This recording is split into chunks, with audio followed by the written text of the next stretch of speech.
Hello बच्चों, let's read the question. Question says select the incorrect statements from the following. Statements 4 are given here. Statement first says average velocity is path length divided by time interval. Statement 2 says in general average speed is greater than the magnitude of the average velocity. Statement 3 says a particle moving in a given direction with a non-zero velocity can have zero speed.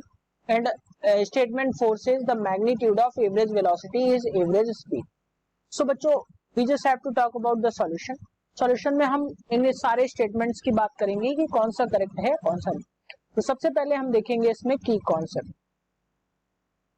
तो ध्यान रखना, जो average speed होती है या अगर हम बात करें पहले स्पीड और वेलोसिटी की, तो जो स्पीड होती है वो एक स्केलर क्वांटिटी है जिसको एक्सप्रेस करने के लिए हमें मैग्नीट्यूड की जरूरत होती है, डायरेक्शन की जरूरत नहीं होती है. लेकिन वेलोसिटी की अगर हम बात करें तो ये एक वेक्टर क्वांटिटी है, इसको एक्सप्रेस करने के लिए हमें मैग्नीट्यूड के साथ साथ डायरेक्शन की भी जरूरत होती है.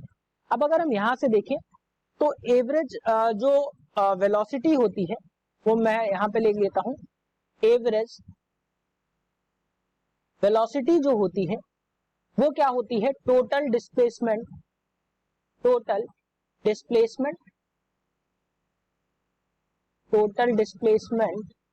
Upon total time.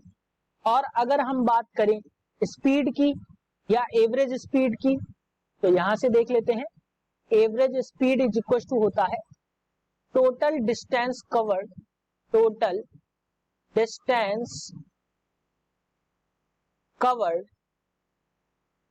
Upon total time taken. So बच्चों, यहां से अगर हम बात करें इन दोनों फॉर्मूलेज को देख के, तो अगर हम फर्स्ट स्टेटमेंट की बात करें तो फर्स्ट स्टेटमेंट से एवरेज वेलोसिटी जो है वो पाथ लेंथ है. पाथ लेंथ का मतलब है कि जो भी डिस्टेंस वो ट्रेवल कर रहा है उसकी बात है. टाइम इंटरवल में, किसी टाइम इंटरवल में जो पाथ लेंथ कवर करता है यानी कि डिस्टेंस कवर करता है वो एवरेज वेलोसिटी होती है. सो बच्चों, फर्स्ट स्टेटमेंट जो है वो गलत है. अब अगर हम दूसरे स्टेटमेंट की बात करें तो वो क्या कह रहा है? जनरल की बात अगर हम करें तो एवरेज स्पीड जो होती है वो एवरेज वेलोसिटी से ज्यादा होगी. अब बच्चों यहां से अगर हम देखें, एवरेज स्पीड जो होती है वो टोटल डिस्टेंस होता है और एवरेज डिस्प्लेसमेंट वेलोसिटी की बात करें तो टोटल डिस्टेंस. तो ध्यान रखिएगा, किसी भी ऑब्जेक्ट जो कि मोशन में है तो उसके द्वारा तय किया हुआ डिस्टेंस नॉन जीरो होगा, जबकि किसी भी ऑब्जेक्ट का डिस्प्लेसमेंट जीरो हो सकता है भले ही वो मोशन में हो या ना हो. एग्जाम्पल आप सर्कुलर मोशन ले सकते हैं.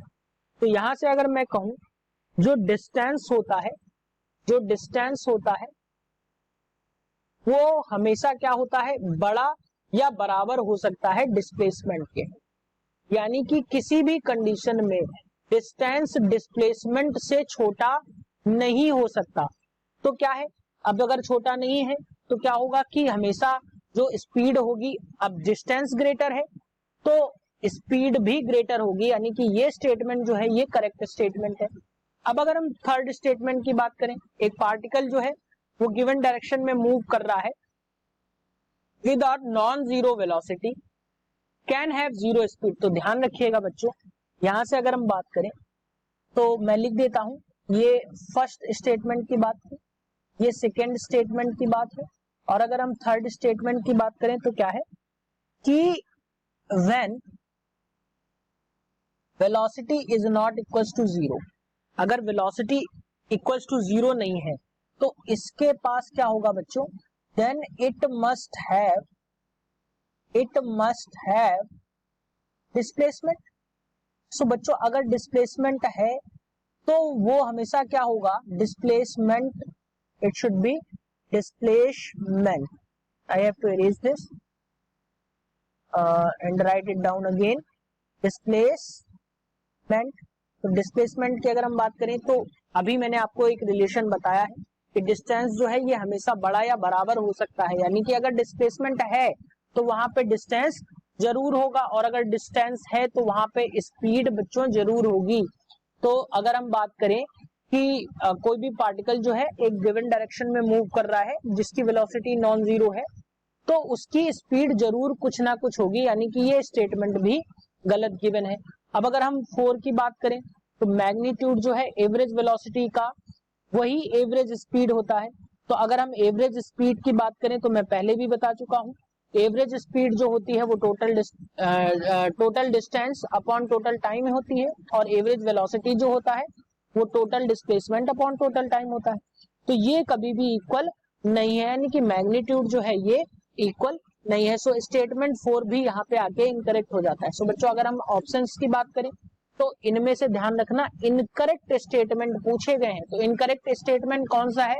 S1 है, S2 है और S4 है, यानी कि S2 जो है ये आपका करेक्ट स्टेटमेंट है। तो बच्चों अगर हम ऑप्शन की बात करें तो option 3 that is S1, S3 and S4 are correct incorrect in statement.